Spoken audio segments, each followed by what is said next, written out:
Hey, everybody, and welcome back for another dose of pop culture goodness. This week, we got a jam packed show covering everything from box office bombs to AI invasions, family feuds, and super fan celebrations. So grab your snacks, settle in, and let's get unwrapped. I am Tasha Piers, and welcome to the Weekly Wrap Up.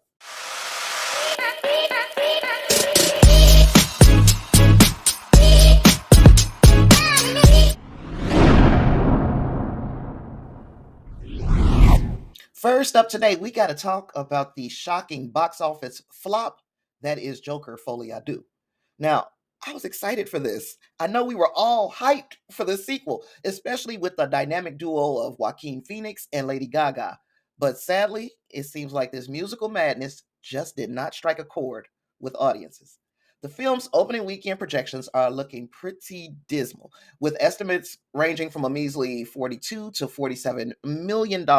Now, sounds like a lot, but that's a far cry from the original Joker movie, which raked in nearly $100 million on its opening weekend back in 2019. So that is a big old ouch for Joker Folie Do. And get this, the sequel reportedly cost almost 3 times as much to make as the original. So that is a risky gamble that does not seem to be paying off for Warner Brothers and Todd Phillips. Many people will ask, what the heck went wrong? Where did they go wrong? Well, word on the street is that the audiences just weren't feeling the fact that this was a musical. They weren't feeling the musical aspect of the movie. And remember, just a few weeks ago, I reminded everybody that it was a musical. A lot of people got to the theaters and were surprised to find out that it was a lot of singing and dancing going on. I told y'all. I tried to tell you. But anywho, critics are not liking the movie either, but they have praised the visuals and the acting. But the story seems to have fallen flat. It's a shame, really, because Phoenix and Gaga, two powerhouse performers, you wouldn't think that this thing would go south the way it did, especially with the Monsters, Gaga's fan base on her side.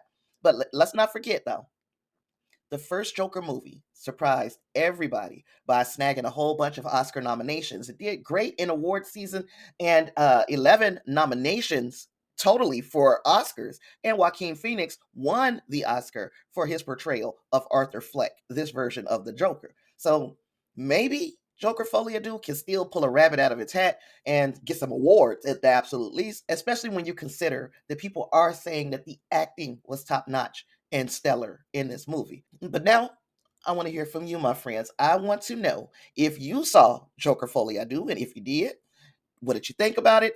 Are we surprised? Is anybody as surprised as me about the thing being a box office bomb? So let me know all your thoughts in the comments. And now we're going to talk about AI in Hollywood. And no, I am not talking about Allen Iverson. I am referring to artificial intelligence. So it's been used to make our favorite actors appear decades younger and to even resurrect some of them from the dead. So, what new shocking development can we expect from AI in the future? Before I get into my thoughts, let's listen to some AI experts. Artificial intelligence is, well, it's infiltrating the film industry. Yeah, infiltrating, I guess you could say. And we're not just talking about fancy CGI dragons here. Although those are still pretty cool, right? Yeah, absolutely. Okay. AI's potential to completely reshape how movies are made, from the first spark of an idea to the final cut. The whole shebang. You ready to unpack this? Let's do it. I have to admit, part of me is still picturing, like those clunky robots fumbling around a soundstage. Sure. But it sounds like AI is more like this invisible force that's already shaping the films we watch. Yeah, it's becoming more and more integrated into the filmmaking process, even if we don't always realize it. Which makes this whole conversation even more interesting, right? Because it's not just a hypothetical what if anymore. No. It's about understanding the implications of something that's already happening. It's already happening, and it's transitioning from a tool to something bigger. And that bigger aspect is where things get really interesting and maybe a little bit unnerving. Yeah, for sure. One article even used the phrase Hollywood's hopes and fears to describe the current climate. Interesting. So let's talk about the hopes first. Okay. How do filmmakers envision AI actually boosting creativity in the industry? Well, that's a question that's sparking a lot of debate, excitement, Imagine AI collaborating with screenwriters to brainstorm fresh ideas, Oh, or generating those early animation sequences, like those rough drafts of scenes to help directors visualize their vision. yeah. Yeah.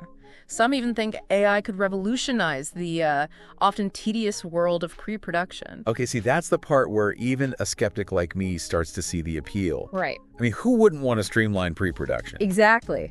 Exactly. But I can already hear some of our listeners thinking, okay, that sounds great, but what about the jobs? Right. Yeah. Are robots coming for my screenwriting gig? Yeah, that's the other side of this, right? That's the valid concern. And it's not just about those, like, those headline-grabbing roles, right? Right. What about the editors, the sound designers? Yeah. All the countless skilled professionals who actually, bring a film to life. Absolutely. This isn't just some vague, fear of robots taking over. Right. It's about, real people's livelihoods. And those concerns are definitely being voiced. It's interesting, though, because while those concerns are super valid, Yeah. they also seem to feed into this bigger narrative around AI. This idea that it's coming to replace us, right? Right. But what if, and hear me out here, Okay. what if instead of replacing jobs, AI actually creates new ones?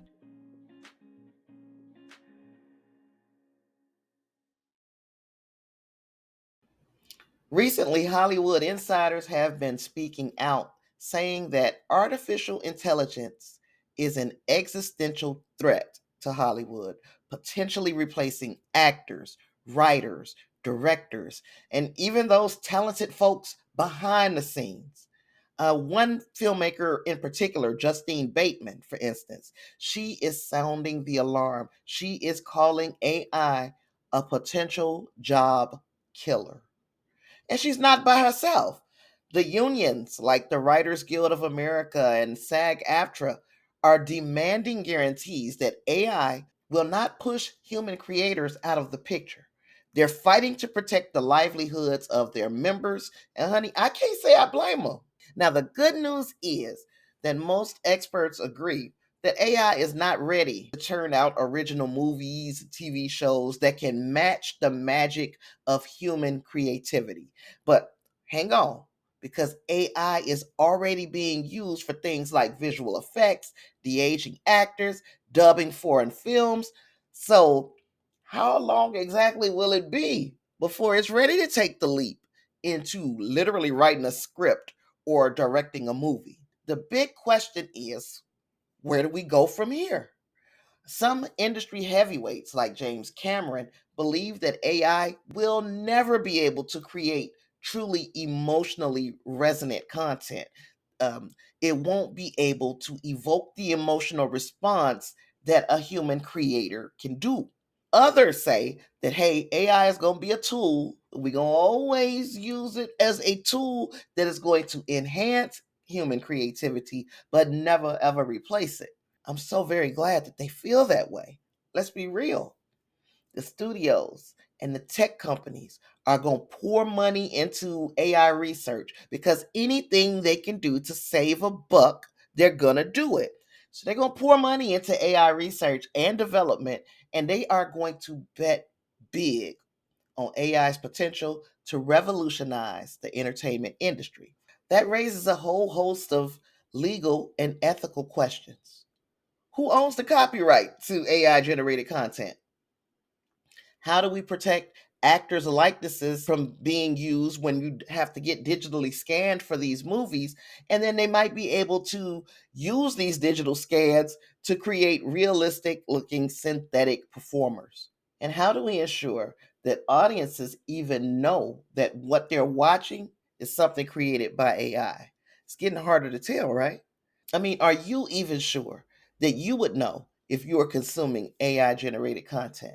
So, like I said, no easy answers. We need to have this serious conversation about the role of AI in Hollywood and how many of us, if it happens in Hollywood, how many more of us will be affected if AI just takes over? It's sounding real iRobot to me. It's giving me real enemy of the state vibes. So we need to find a balance between embracing the potential in artificial intelligence. There's a lot of upside to this technology, but also protecting the livelihoods of the humans who created it. So what do you think? Is AI a friend or is AI a foe? Especially in Hollywood, but like in life, what do you use AI for? Let's hear your thoughts in the comments below. P.S. That clip I used from the Deep Dive podcast, the AI experts that I let you guys listen to, entire thing was AI generated. Now, be honest with me in the comments. Tell me if you could tell that that entire clip was AI. And now let's shift gears to a story that is truly heartbreaking for me. We learned last week about the passing of John Amos. Now, John Amos, legendary actor, beloved actor who graced our screens in classics like Good Times, Roots, and Coming to America. We found out that he passed away. And then after that announcement, things took a even more deeply unsettling turn. It seems that even in death, Mr. Amos has not found peace because his family is embroiled in a bitter dispute with his daughter, Shannon Amos, and son, KC Amos, at the center of it all. Shannon and her godmother, Amy Gowdy, are raising serious concerns, and they have been for some time, about KC's handling of their father's affairs. They claim that KC isolated John from his loved ones, controlled his communication, painted a very misleading picture of their relationship on social media. They even alleged neglect and isolation in John's final days. They cited disturbing photos from concerned neighbors and medical professionals, and the fact that the family was not even notified about John Amos's death and cremation until 5 weeks later has only fueled their suspicions of foul play and potential financial motives. That's right. Shannon found out that her father, John Amos, passed away the same time we did. And by the time we found out, it had already been 5 weeks. Adding another just horrible layer to this tragedy, Shannon and Amy draw parallels between the circumstances of John Amos's death and the passing of Shannon and Casey's mother, alleging similar isolation tactics were used even then. They also raised concerns about Casey's alleged history with addiction, mental health issues, and a previous arrest record. Casey is not taking these accusations lying down. Through John's publicist, a lady named Belinda Foster, he completely refutes the claims of abuse and isolation. Now, Belinda Foster insists that she has such a very close relationship with John that she was considered one of his daughters. And she also maintains that Casey was prevented from informing Shannon about their father's death due to a court-ordered no-contact order. And look, I don't give a damn what the court says. If our father has passed away, there are ways that I can get the word to you without picking up the phone and calling you myself. But I think that if there's any time to ignore a court order, it would be in the death of our parents. We can be civil in this time. But Belinda Foster, though, she has an answer for that. She states that it was John Amos's own wish to delay the communication of his death, fearing that his daughter Shannon might sensationalize it. She points to John's recent interviews and the acting work that he has recently done as proof that he was mentally sound and that he dismissed any accusations of elder abuse. Despite these conflicting accounts, some troubling questions remain unanswered. At the end of the day, it's not our business. These are questions that Shannon says that she legitimately has about her father's care and the state that he was in at the time of his death of congestive heart failure. It's a complex and very painful situation. It's clear hearts are broken. This family dispute will continue to rage on. And that is truly the sad part. When a person dies, sometimes it can bring out the worst in a family because the people act out and everybody handles grief in a different way, but we all should take into account that we are all grieving. So yes, process grief in your way, but also give grace to your family and allow them to process grief in their way. If there are disputes or arguments to be had, do it when cooler heads can prevail. To hear about his family literally being in shambles, it's just truly heartbreaking for me. We can only hope that they will find some peace. If there's truth that needs to come to light for Shannon and KC, that they will get that information, that they will get that light, and that they can move on, and he, Mr. Amos, can finally rest in peace. Before I go any further, I'd like to say a very big thank you to my patrons and channel members. You see them flowing across your screen right now. Thank you guys for keeping the lights on around here. If you too would like to support the show, you can do that at patreon.com/Tasha Pierce, or you can click that join button right here on this here video. Or maybe you might just want to send me a one-time donation via Super Thanks or Cash App. All of those will be down in the description. Thank you so much. Move on to something a little lighter. This right here is going to be a slam dunk of a story because, we love our sports around here. And this week, we're celebrating some major fans who are getting the recognition that they deserve. The Naismith Basketball Hall of Fame is opening its doors to not one, not two, but four iconic celebrity superfans. So that's right. Director Spike Lee, actors Jack Nicholson and Billy Crystal, and businessman Alan Horowitz are all being inducted into the James F. Goldstein Superfan Gallery on October 13th. And that's a squad I love to sit courtside with. I like to sit with Jack, talk about some Lakers basketball. Now, for those not in the know, this gallery is dedicated to the NBA's most dedicated and recognizable fans, and it was created in 2021. The inaugural inductees included longtime NBA enthusiast Jimmy Goldstein, who the gallery is named for, and the late, great Penny Marshall, and the Toronto Raptors superfan Nav Bhatia. I hope I'm saying his name right. I probably butchered it.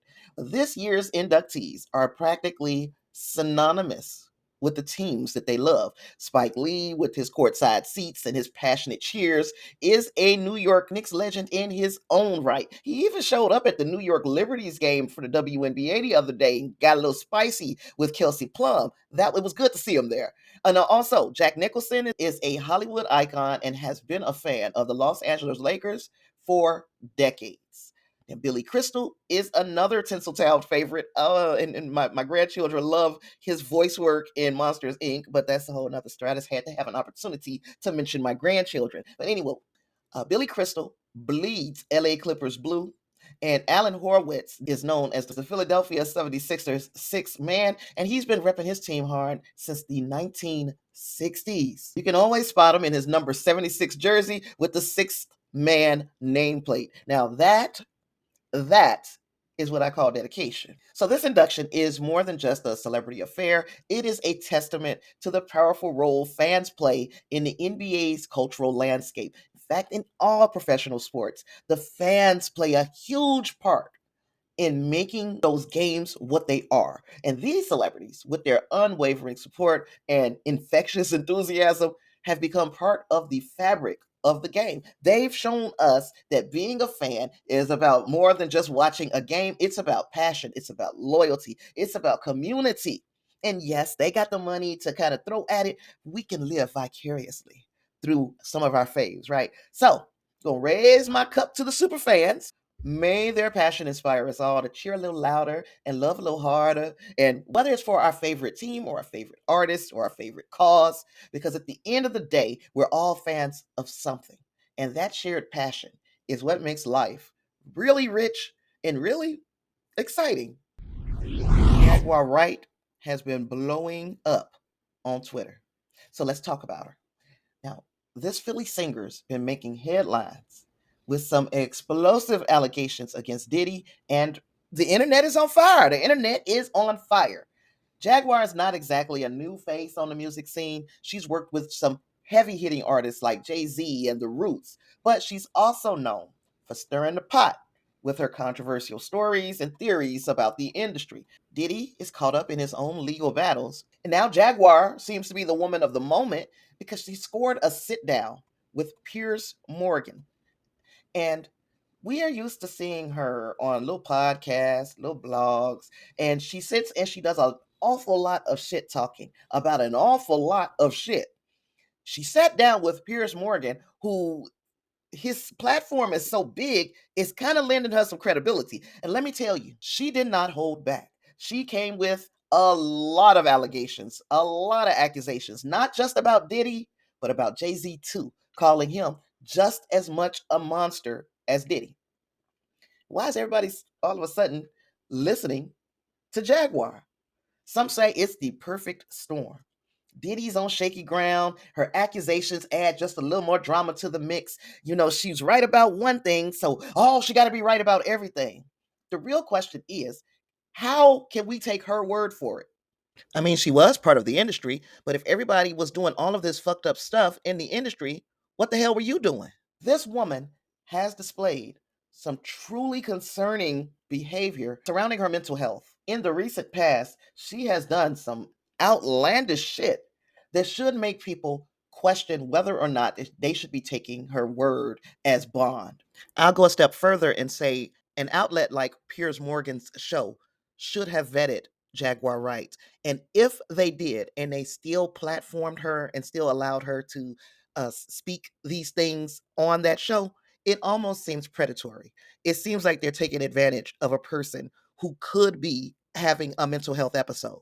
Social media is divided, but common sense needs to prevail. So on social media, some people are cheering her on, saying it's time that you bring these men down. They need to face the music. But others are rightly questioning her motives and pointing out the lack of concrete evidence, and also pointing out her own antics in public and some of the public spectacles that she's made of herself. Look, I'm not going to play judge and jury. I don't know Jaguar Wright. I don't know Jay-Z, and I don't know Diddy. The one person who I think that I can safely say that I can have a little animus towards is Diddy, for what we literally witnessed him doing in a video after he said he never did this. So now I can't trust shit you say, Diddy. But I can't trust Jaguar Wright either. It's possible Jaguar saw and experienced some things during her time in the industry. But we need more than just talk. It's got to be more than her just saying things. We need facts. We need proof. We need a fair chance for everybody involved, everybody that she is speaking on. Because right now, people giving her a platform, and the platforms are getting so much bigger, it's making it seem like she has brought some type of evidence to them. And if she has, more power to her. We haven't seen it as the general public as of yet. All we have is Jaguar talking. This whole situation is a freaking mess. It shows how fame can sometimes be a mask for something ugly, and that is the Diddy situation. That is anything that we can prove that Jay-Z or other celebrities have done, and that's also what Jaguar Wright is doing. It reminds us to be critical thinkers. We need to hear all the sides. We need to demand accountability from these people, yes. Yeah, we need to be fair and responsible about who we believe and what we spread. The story is far from over, and I'm going to keep you in the loop as things develop. Please don't think that I'm coming at you trying to quote unquote spill tea. I don't do that. What I am going to do is research the facts, and I'm going to present the facts. I'm going to tell you what part of what I'm presenting to you is a fact and what part is something that I think I think. As far as Jaguar Wright, what are your thoughts? Do you believe her? Hit the comments and let's discuss. Put a bow on it, because that's a wrap. And we covered a lot of ground today, didn't we? From the drama surrounding Joker 2 to the serious questions about AI in Hollywood and the heart-wrenching situation with the Amos family. It has been a roller coaster.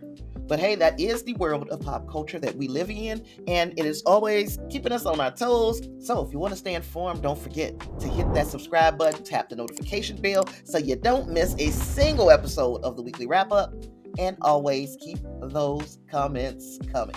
I love hearing your thoughts on all the things that we discuss. Now join me right back here next week where pop culture meets common sense, because you deserve so much more than just tea.